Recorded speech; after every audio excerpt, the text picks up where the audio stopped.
8th standard second language English first lesson a day in the ಆಶ್ರಮದಲ್ಲಿರ್ತಕ್ಕಂಥ C3, C4, C5ದಲ್ಲಿರ್ತಕ್ಕಂಥ share your ರೆಸ್ಪಾನ್ಸಸ್ನಲ್ಲಿ ಆನ್ಸರ್ಸ್ಗಳನ್ನು ನೋಡೋಣ. ಈ ಮೊದಲಿನ ವಿಡಿಯೋಗಳನ್ನು ನೋಡದೇ ಇದ್ದರೆ ವಿಡಿಯೋದ ಡಿಸ್ಕ್ರಿಪ್ಷನ್ ಬಾಕ್ಸ್ನಲ್ಲಿ 8th English summary and question answer ಅಂತ ಒಂದು ಪ್ಲೇಲಿಸ್ಟ್ ಲಿಂಕ್ ಇದೆ. ಅಲ್ಲಿ ಒತ್ತಿದ್ರೆ ಹಿಂದಿನ ಎಲ್ಲ ವಿಡಿಯೋ ನೋಡ್ಬೋದು. 8ನೇ ತರಗತಿಗೆ ನಮ್ಮ ಯೂಟ್ಯೂಬ್ ಚಾನಲ್ನಿಂದ ಕನ್ನಡ, ಇಂಗ್ಲೀಷ್, ಹಿಂದಿ, ವಿಜ್ಞಾನ, ಸಮಾಜ ವಿಜ್ಞಾನದಲ್ಲಿ ನಾವು ನೋಟ್ಸ್, ಕ್ವಶನ್ ಆನ್ಸರ್ಸ್ಗಳನ್ನು ಹಾಕ್ತಾ ಇದ್ದೀವಿ. ಅವೆಲ್ಲವುಗಳನ್ನು ನೀವು ನೋಡಬೇಕು. ವಿಡಿಯೋನ ಲೈಕ್ ಮಾಡಿ, ನಿಮ್ಮ ಫ್ರೆಂಡ್ ಸರ್ಕಲ್ಗೆ ಶೇರ್ ಮಾಡಿ, ಹಾಗೂ ನಮ್ಮ ಟೆಲಿಗ್ರಾಮ್ ಗ್ರೂಪ್ ಅದಕ್ಕೂ ಕೂಡ ಜಾಯ್ನ್ ಆಗಿ. ಲಿಂಕ್ ವಿಡಿಯೋದ ಡಿಸ್ಕ್ರಿಪ್ಷನ್ ಬಾಕ್ಸ್ನಲ್ಲಿ ಕೊಟ್ಟಿದ್ದೀನಿ. C3ಗೆ ಹೋಗೋಣ. First read and discuss your responses with your partner then write. ಕೆಳಗಿನ ಪ್ರಶ್ನೆಗಳಿಗೆ ತಾವೇನು ಮಾಡಬೇಕಪ್ಪ ಅಂದರೆ ನಿಮ್ಮ ಸಹಪಾಠಿಯ ಜೊತೆಗೆ ಚರ್ಚೆ ಮಾಡಿ ಆಮೇಲೆ ಉತ್ತರವನ್ನು ಬರೀಲಿಕ್ಕೆ ಅಂತ ಹೇಳಿದ್ದಾರೆ. ಸೊ ಪ್ರಶ್ನೆ ಉತ್ತರ 2 ಇದೆ, ನೋಡುವ. First question, what is the effect of the song of the choristers on the listeners? Choristers ಅಂತಲೂ ಕೂಡ ಪ್ರೊನೌನ್ಸ್ ಆಗ್ತದ. Answer, when the choristers are singing their morning hymns and they go around the ashram, one can hear the voices, the beauty of the sound in the silent morning air and the sense of joy and reverence which it brings give peace to the soul ಅಂತಕ್ಕಂಥದ್ದು ಪ್ರಶ್ನೆಯ ಉತ್ತರ ಇತ್ತು. ಮುಂದಿನ ಪ್ರಶ್ನೆ 2, how are classes held in the ಆಶ್ರಮ ಇನ್ ಶಾಂತಿನಿಕೇತನ? ಅಂದರೆ ಮಧ್ಯಾಹ್ನದ ಅವಧಿಯಲ್ಲಿ ಶಾಂತಿನಿಕೇತನದಲ್ಲಿ ಹೇಗೆ ತರಗತಿಗಳು ನಡೀತಾ ಇತ್ತು ಅಂತ ಕೇಳಿದ್ದಾರೆ. Answer, the afternoon classes start at 2 o'clock in Shantiniketan. The class chiefly consist of handiwork. The boys could learn their own choice of interest. The different handiworks to be taught were carpentry, spinning, weaving, drafting, painting, music, etc. Question number 3, how do the boys spend their evenings in Shantiniketan? ವಿಶೇಷವಾಗಿ ಬಾಲಕರು ಸಂಜೆಯ ಸಮಯವನ್ನು ಶಾಂತಿನಿಕೇತನದಲ್ಲಿ ಹೇಗೆ ಕಳೀತಾ ಇದ್ರು ಅಂತ ಕೇಳಿದ್ದಾರೆ. Answer, in the evening boys play in the field. They play a variety games, especially football. After the game the boys return from the play fields. All the boys sit to meditate in silence for a short time. ಎಲ್ಲ ಮಕ್ಕಳು ವಿಶೇಷವಾಗಿ ಸಂಜೆಯ ಸಮಯದಲ್ಲಿ ಫುಟ್ಬಾಲನ್ನು ಆಡ್ತಿದ್ರು. ಆಟದ ನಂತರ ಎಲ್ಲರೂ ಕೂಡ ಏನು ಮಾಡ್ತಿದ್ರಪ್ಪ ಅಂದರೆ ಸ್ವಲ್ಪ ಸಮಯ ಧ್ಯಾನವನ್ನು ಮಾಡ್ತಿದ್ರು ಶಾಂತವಾಗಿ ಅಂತಕ್ಕಂಥದ್ದು ಉತ್ತರ ಇದೆ. 4ನೇ ಪ್ರಶ್ನೆ, how are the classes at Shantiniketan different from the classes in other schools? Very important question ಅದ. ಇಲ್ಲಿ ಶಾಂತಿನಿಕೇತನದಲ್ಲಿ ನಡೀತಕ್ಕಂಥ ತರಗತಿಗಳು ಬೇರೆ ವಿಧದ ಶಾಲೆಗಳಲ್ಲಿ ನಡೀತಕ್ಕಂಥ ತರಗತಿಗಳಿಗಿಂತ ಭಿನ್ನವಾಗಿದ್ದಾವೆ. ಅದು ಹೇಗೆ ಅಂತ ಕೇಳಿದ್ದಾರೆ. ಆನ್ಸರ್ಸ್ ನೋಡೋಣ.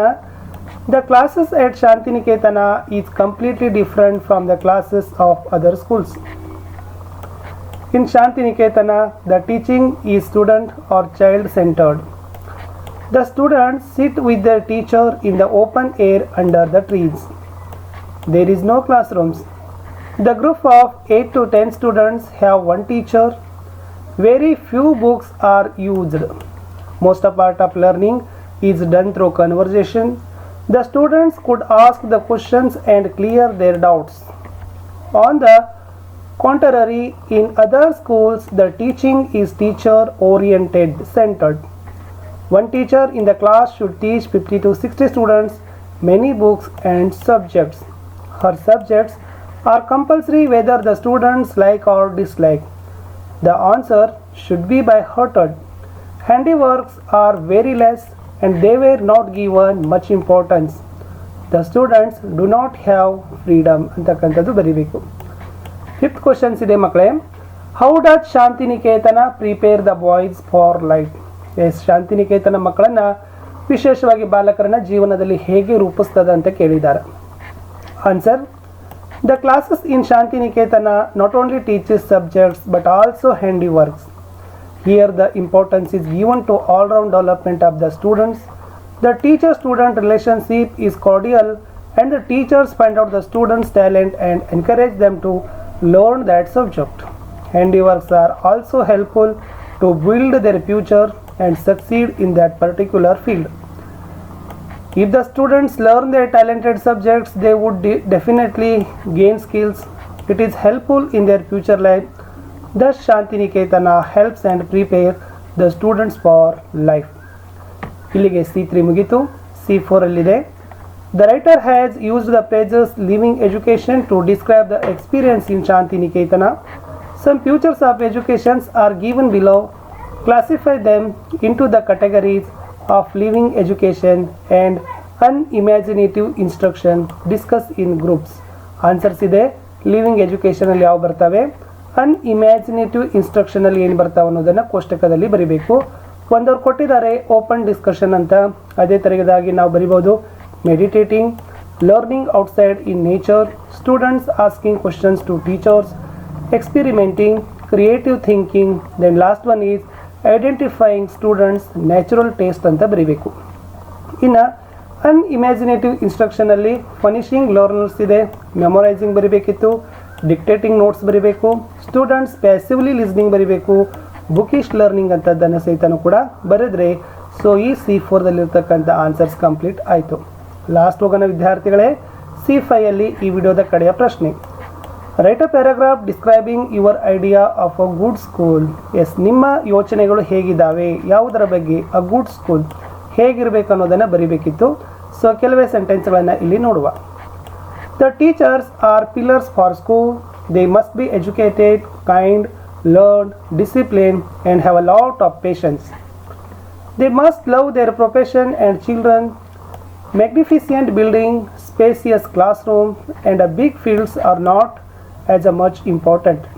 The way of teaching should encourage the students' creative thinking, give importance to boost up the children's talent. The students should have freeness to ask questions. Handiworks and games and sports should include in their curriculum. The student should also be obedient, disciplined and love to learn. So ಇಷ್ಟು so ಬರೆದ್ರೆ ತಾವು first lesson ಏನಿತ್ತಲ್ಲ as a day ಇಂದ ಆಶ್ರಮದಲ್ಲಿರ್ತಕ್ಕಂಥ C3, C4, C5ಗೆ ಆನ್ಸರ್ಸ್ಗಳನ್ನು ಕಂಡುಕೊಂಡಂದಾಯಿತು. So ಮುಂದಿನ ವಿಡಿಯೋದಲ್ಲಿ ನಾನು ವೊಕ್ಯಾಬ್ಯುಲರಿಯಲ್ಲಿರ್ತಕ್ಕಂಥ ಕ್ವಶನ್ನೊಂದಿಗೆ ಆನ್ಸರ್ಸೊಂದಿಗೆ ಸಿಗ್ತೀನಿ. ನಿಮ್ಮೆಲ್ಲರ ನಮಗೆ ಲೈಕ್ ಬೇಕು, ನಿಮ್ಮೆಲ್ಲರ ನಮಗೆ ಶೇರ್ ಬೇಕು. ನೀವು ಎಷ್ಟು ಲೈಕ್ ಮಾಡ್ತೀರಿ, ಎಷ್ಟು ಶೇರ್ ಮಾಡ್ತೀರಿ ಅಷ್ಟು ನಮಗೆ ಮೋಟಿವೇಟ್ ಆಗ್ತದೆ. ಬೇಗ